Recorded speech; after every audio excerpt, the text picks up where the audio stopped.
Pernah nggak lihat anak yang senang kalau temannya gagal, tapi kesel kalau temannya berhasil? Itu bisa jadi tanda mental kepiting. Seperti kepiting di ember yang saling tarik agar nggak ada yang bisa naik duluan.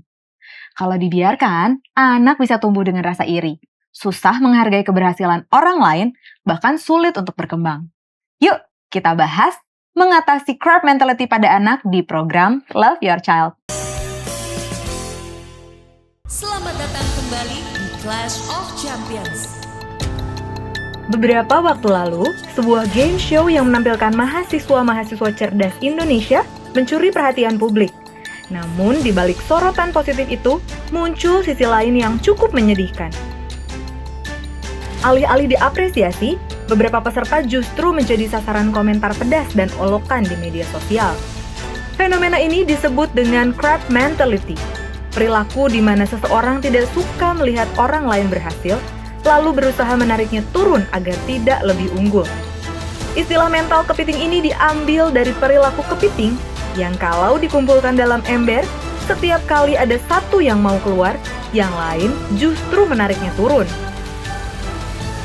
Peneliti perilaku hewan menyebut, kalau kepiting-kepiting itu dibiarkan sendiri-sendiri, sebenarnya mereka bisa keluar dengan mudah. Artinya, yang membuat mereka gagal bukan karena tak mampu, tapi karena saling menjatuhkan. Sayangnya, hal seperti ini juga bisa tumbuh di dunia anak-anak. Saat mereka lebih sering melihat persaingan daripada kerjasama, lebih sering diajari untuk jadi yang terbaik daripada jadi yang suportif. Padahal, anak yang belajar menghargai keberhasilan orang lain akan tumbuh dengan rasa percaya diri yang kuat dan hati yang lebih tenang. Jadi, yuk ayah bunda, mulai ajarkan dari hal kecil.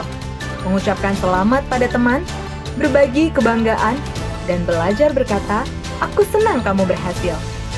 Itu sederhana, tapi dampaknya luar biasa. Karena dunia anak yang sehat bukan tempat untuk saling tarik ke bawah, tapi ruang untuk saling bantu naik bersama.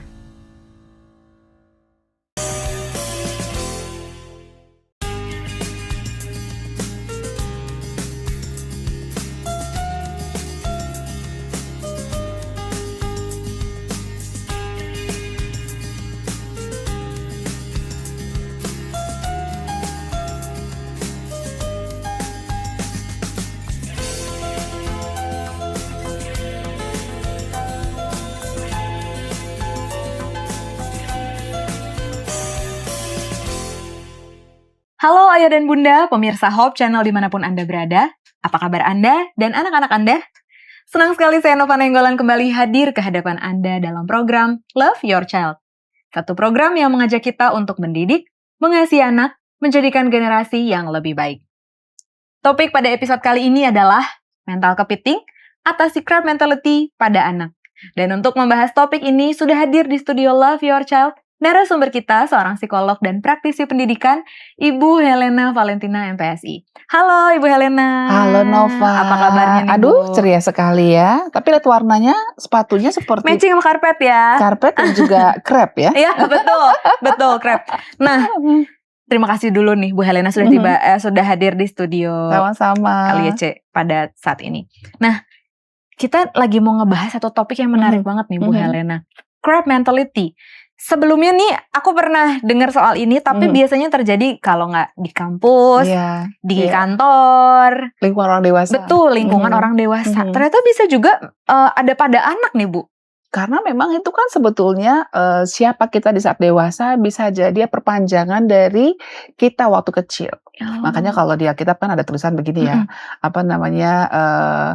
didiklah anak menurut jalan yang patut baginya. Pada masa tuanya dia tidak akan menyimpang dari jalan itu. Makanya dari kecil didiknya supaya sudah kebentuk gitu loh. Kalaupun dia ada pengaruh kurang baik dari lingkungannya bisa cepat berubah karena basicnya sudah baik. Nah, mungkin untuk ayah bunda yang belum tahu nih Bu Helena, apa sih artinya, maknanya mental kepiting ini, crab mentality ini? Iya, jadi crab mentality itu secara umum aja ya. Secara umum itu adalah kondisi di mana seseorang tuh merasa terancam dengan kesuksesan orang lain. Jadi kalau orang sukses dia merasa terganggu gitu, terluka. Iya. Kenapa aku nggak sama seperti dia Iya gitu iya kan. iya. Terus, harusnya kan jadi inspirasi ya, "Ih, Betul kok adikku bisa juara ya? betul. Kok aku enggak? Wah, hebatnya adekku nih.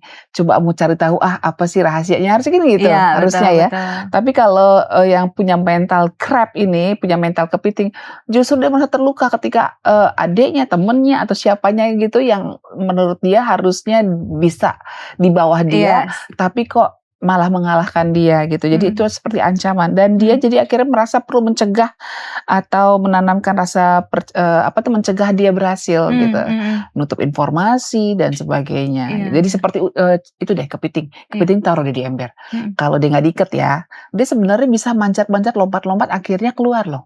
Keluar dari ember? Kalau Yes, dia sendirian? tapi kalau dia ada temen-temennya tuh Mhm, dikumpulin jadi banyak, mmm, pinter nih ya tukang kepiting ya, mhm, nggak mau taruh sendiri, dikumpulin banyak-banyak. Dia tahu nih kepiting punya mentalnya iya, nggak bisa ngelihat tarik-tarikan. ada yang naik gitu ya. Heeh heeh, Jadi begitu temennya naik, ditarik dong sama kepiting yang lain. heeh. Terus aja begitu. Jadi setiap kali ada yang mau naik, mau keluar gitu, ditarik lagi. Mereka nggak Oke, mau ada yang, keluar sendiri, meninggalkan iya. dan keluar dari, apa namanya, keluar lebih tinggi dari mereka, gitu Oke. kan. Nah, Bu, kadang kita nih nggak sadar ya bahwa, mungkin anak kita sudah mengalami itu Mhm karena munculnya mungkin pelan-pelan, kita juga iya, nggak lihat, betul betul. apalagi kalau mereka tidak cerita ya Mhm ke kita. mhm. Nah, gimana sih Bu caranya supaya kita tahu bahwa anak kita itu sudah, punya mental itu gitu? Kayaknya ada tanda-tandanya apa gitu Iya, ya. apa ada Ya, tanda-tanda? jadi ada kelompok usia kan, kelompok Mhm, usia anak-anak, remaja, atau dewasa. Bisa jadi ibu bapak di rumah punya anak juga yang sudah menjelang dewasa nih, mmm, ya kan. mhm, Itu kan anak-anak juga sepanjang betul dia belum keluar dari betul, rumah ya kan. Jadi fokus utamanya kalau anak-anak ini, itu ya anak-anak yang punya, mental kepiting atau crab mentality itu fokusnya sebetulnya mencari perhatian mmm, dan juga pengakuan. Ya semua anak juga pengen disayang kan, ya betul, kan. Jadi kalau dia ngerasa bahwa, nih mamanya nih hanya menyayangi anak yang juara, ya udah ketika saudaranya sekandung ini sudah mulai mau juara, dia berusaha sikut tuh, gimana caranya supaya dia nggak jadi juara. Karena dia mmm, khawatir nanti, mamanya yang tadi selama ini memperhatikan semuanya, nanti fokus kepada anak yang juara gitu kan. iya, Jadi bentuk perilakunya adalah iri, mhm, ya kan, menjelek-jelekin saudaranya atau temannya, mhm, dan tidak mau berbagi. Jadi mau pintar, pintar sendiri, dia nggak mau berbagi mmm, sama temannya. Nah, kalau untuk anak-anak yang remaja, iya, nah ini karena dia sudah mulai, peer group yang jadi, apa, sumber pengaruh utama, mhm, maka fokus utamanya adalah persaingan sosial. mhm. Siapa yang paling populer di situ gitu Iya kan. betul. "Ah, kok jadi dia yang lebih populer? Kan cakepan aku," gitu. Jadi persaingan sosial dan juga identitas identitas diri. Mmm, Dia pengen dikenal sebagai orang yang gimana gitu ya. mhm, Jadi kalau ada yang mengalahkan dia, wah terganggu itu. Saya mhm, pernah ada kasus seperti ini. Jadi waktu dia, di kelas tuh cuman dia yang dapat 100. mhm, Teman-temannya tuh anjlok nilainya semua ya, 75, 80, 60. Tuh dia baik sekali, mmm, sama gurunya juga baik sekali. mmm, Begitu gurunya ganti. Nah, guru yang baru ini rupanya punya pola pikir, "Enggak, saya mau semuanya pintar." mhm, Jadi digunakan segala macam cara supaya semuanya ngerti, gitu mhm kan. mhm. Pokoknya nggak ngerti kamu tanya, tanya sampai ngerti. Kalau misalnya pelajaran sudah selesai, datang ke ruangan saya, kamu boleh tanya.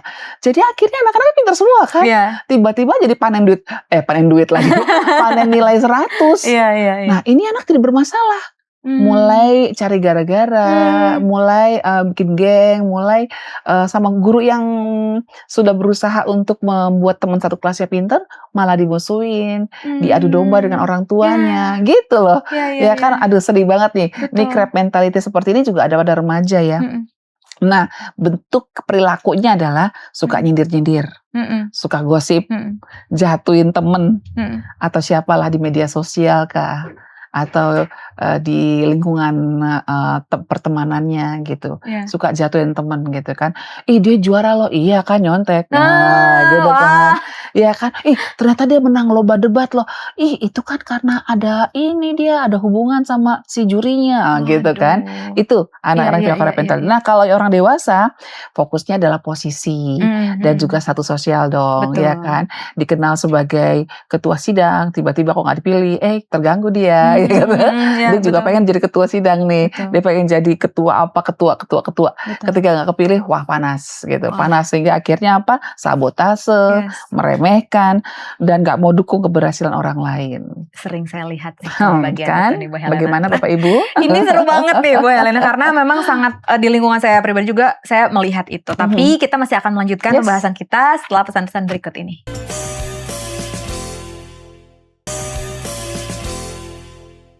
Kembali lagi di Love Your Child dan kita masih membahas mental kepiting atasi crab mentality pada anak. Nah Bu Helena, tadi kan pembahasan terakhir kita adalah Iya. akan ada tanda-tandanya tuh muncul dia rasa iri gitu ya. Nah, rasa iri pada anak itu bukannya itu bisa membuat dia jadi lebih semangat gitu untuk bisa lebih. Nah, apakah ada sisi positifnya atau pasti negatif gitu? Iya, kalau dia merasa bahwa, dia terganggu karena merasa dia belum maksimal berusaha Mhm. untuk menjadi seorang juara kah, atau menjadi seseorang yang dipilih kah, dia merasa belum maksimal, dia Mhm. koreksi diri, dia coba, refleksi ke Mhm. dirinya, itu oke. Mhm. Tapi kalau sudah iri, kayaknya nggak ada yang positif deh iri, heeh, perasaan aku ya, nggak Heeh. ada ya. Tapi kalau, apa tuh namanya, merasa bahwa itu inspirasi malah, Mhm. oke tuh. Ada orang lebih berhasil, wah hebat ya, Mhm. bisa dipilih ya, padahal, apa tuh namanya, masih muda loh gitu kan. Mhm. Kita bisa belajar sesuatu dari dia. Tapi kalau udah iri, saya rasa, nggak ada yang Nggak ada positifnya ya. positifnya, udah Karena pasti itu apa? Bu. Karena, nanti kalau iri, itu nanti, temennya dengki ya. Habis Betul. iri, dengki, benci deh habis itu Betul kan, betul heeh. betul. Sebaiknya itu harus dihapus deh. Oke, Mhm, Bu Helena kan, mhm. anak ini kan tidak tumbuh sendirian Betul ya, dia betul hidup di betul. lingkungan. Mhm. Dari lahir udah sama keluarga, Yes. sekolah, playground, TK segala macem, pasti dia akan menemukan lingkungan. Nah, seberapa besar sih Bu Helena pengaruh dari, lingkungan dia hidup Mhm. kepada mentalnya dia itu? Iya, jadi, memang, efek belajar kan, semua yang terjadi pada anak, perilaku itu adalah hasil belajar. Iya. Dan hasil belajar ini dari mana dia tumbuh. Mhm. Nah, kalau ada dia di lingkungan rumah yang pola asuhnya, menunjang untuk terjadinya crab mentality, waduh jadi deh. Mau nggak Mhm. saya bocorin nih, saya spill ya? Iya iya. Heeh. Jadi pola asuh yang perfeksionis dan kompetitif, Mhm. ada di keluarga seperti itu. Iya. Jadi si mama dan si papa tuh, Mhm. selalu, ngebanding-bandingin, compare-compare Mmm. kakak adik. Tuh lihat si kakak tuh, sebenarnya baik kan? Dan Iya, ini sering kita dengar nggak sih? betul, Sering nggak denger kan? sering. Lihat tuh si kakak tuh, hebat kan si kakak. Wah, papa bangga nih punya anak seperti dia. Dia nggak tahu ya, pada saat yang sama si anak merasa jadi nomor 2, 3 dan seterusnya. Iya, Iya betul nggak sih? betul. Padahal sebetulnya kan, si anak nomor 2, 3 ini mungkin dia juga punya, kelebihan yang bapaknya belum lihat gitu Betul, kan, iya belum lihat aja kan. iya. Dan kalau dibilang lebih sayang sama papa, masa iya?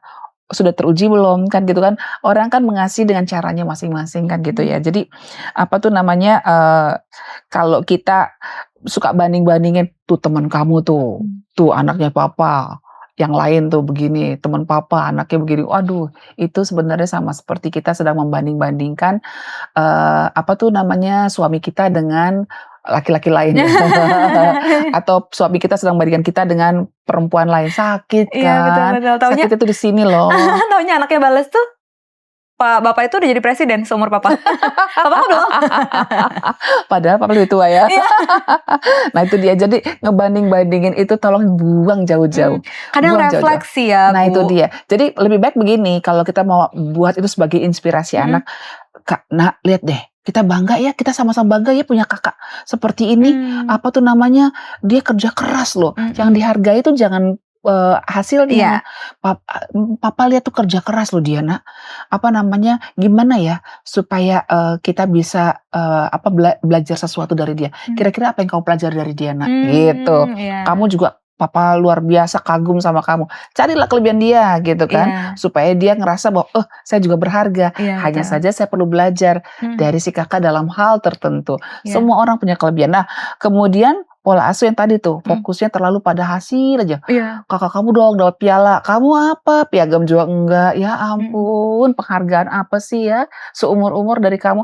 Sakit Sakit kan? banget, Iya, kan boleh jadi dia mungkin kecerdasannya bukan kecerdasan yang ada di sekolah. Betul. Siapa tahu kecerdasannya adalah dagang, entrepreneur. Betul, Iya kan? We betul, don't know loh. betul. Mungkin suatu saat nanti dia lebih sukses dari kakaknya yang juara mulu. Iya nggak sih? Betul. Jadi perlu menghargai hasil dari proses. Maksudnya gini, prosesnya. Jadi ketika dia berjuang, ketika dia pulang sekolah akhirnya siapin waktu untuk belajar, itu kita hargai lah. Betul, betul. Ya kan, walaupun nilainya mungkin nggak seperti kakaknya yang wow, excellent. Dia mungkin dapatnya 70 mentok gitu kan. It's okay. Tapi kan dia berjuang. Betul, Ya kan dia sudah mengorbankan waktu tidurnya, waktu mainnya. Itu kan kita hargai, "Papa hargai usaha kamu, Nak. Ayo, Nak, kita berjuang lagi ya." Nah, gitu kan. Betul. Sehingga dia nggak ngerasa bahwa keberhasilan kakaknya adalah ancaman buat dia, gitu kan. Kemudian nih, 2 lagi pola asuh ya yang berpotensi nih menciptakan mental kepiting pada anak kita ya kan. Yang ketiga adalah pola asuh otoriter, ngontrol terus. Jadi dilarang gagal. Ada murid saya gitu. Saya bilang, "Nak, kamu dapatnya 90 loh, Nak. Kok kamu kecewa gitu sih mukanya?" "Menurut papaku ini bukan keberhasilan, harus 100."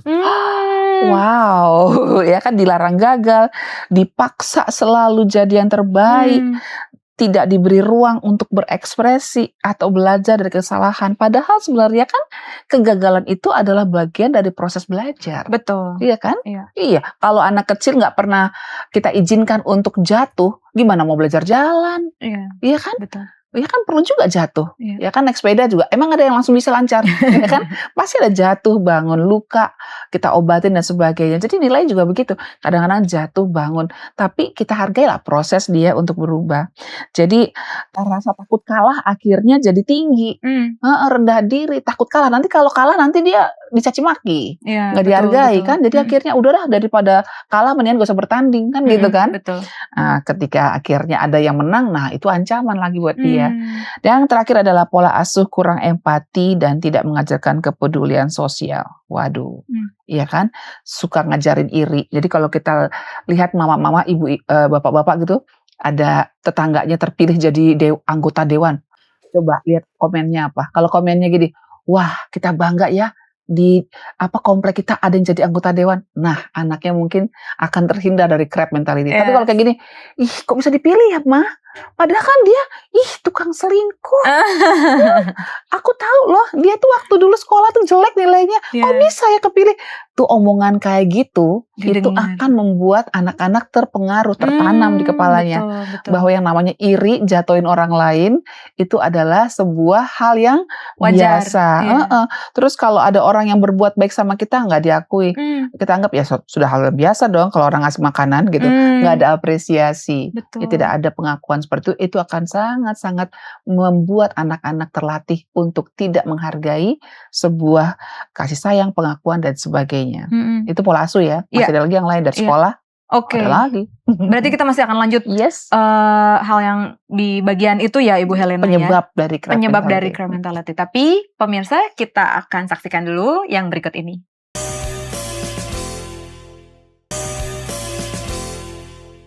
Kembali lagi di Love Your Child dan kita masih membahas mental kepiting atau si crab mentality pada anak. Nah, di segmen terakhir ini Bu Helena, sebelum masuk ke tips bagaimana untuk menghindarkan anak dari crab mentality, penyebabnya. Tadi kita masih akan lanjut ya, penyebab dari lingkungan yang lain nih, Bu Tadi Helena. kan dari rumah tuh. Betul. Sekarang dari sekolah nih. Ternyata tanpa kita sadari, Bapak Ibu guru mungkin maksudnya baik ya. Tapi ternyata itu justru menjerumuskan anak punya mental seperti ini.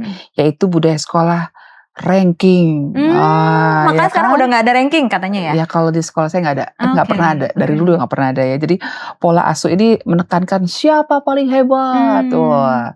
Jadi kalau udah satu paling hebat, udah dia aja terus yang jadi kayak kepercayaan gurunya. Yang lain-lain kayak apa ya? Dayang-dayang. Kayak kalian kayaknya penyerta aja deh. Betul. Padahal justru yang menjadi tugas guru adalah nih yang masih kurang-kurang diangkat dong. Yang udah bagus harus membantu, menolong yang lain kan gitu kan. Jangan seperti Raja Padoha kalau orang Batak bilang ya. Jadi raja yang seperti diagung-agungkan gitu. Nah, itu akan membuat juga anak-anak yang lain merasa bahwa saya kalau nggak badannya segede dia, nggak secantik dia, nggak sepintar dia, saya tidak berharga gitu kan. Saya tidak diterima oleh guru kan gitu kan. Nah, kemudian juga nah kebiasaan nih di Indonesia terutama nih ya kan, orang udah capek-capek ya tampil ya, udah berjuang supaya bisa nari dengan baik, tepuk tangan susah amat ya. Susah banget ya kan, susah banget, tidak dibiasakan menghargai keberhasilan orang lain. Mungkin yang tepuk tangan ya timnya aja gitu, tapi ketika lawan kita bagus gitu, misalnya ada lomba kompetisi apa, lawannya bagus nih, nggak mau tepuk tangan gitu, padahal kan itu sebenarnya kan harusnya bagian dari plus penghargaan kita dengan jujur kan gitu ya. Kemudian juga akhirnya rasa tidak diterima ketika selalu ada pilih kasih di sekolah, ya kan. Nah, bagaimana dengan di gereja nih? Coba di kelas-kelas sekolah anak-anak, sekolah pendidikan di sekolah ada kan ya, sekolah Sabat, sekolah Minggu, atau apapun itu ya bentuk-bentuk. Pernah nggak ada pilih kasih anak emas? Waduh, ini sebaiknya dibuang jauh-jauh. Betul. Oke Bu Helena, karena waktu kita sudah sangat singkat, boleh langsung kita masuk ke tips-tipsnya nih Bu Helena. Oke, yang pertama tentu saja orang tua ya, Bapak Ibu. Mari kita koreksi diri. Bagaimana cara kita memuji anak kita?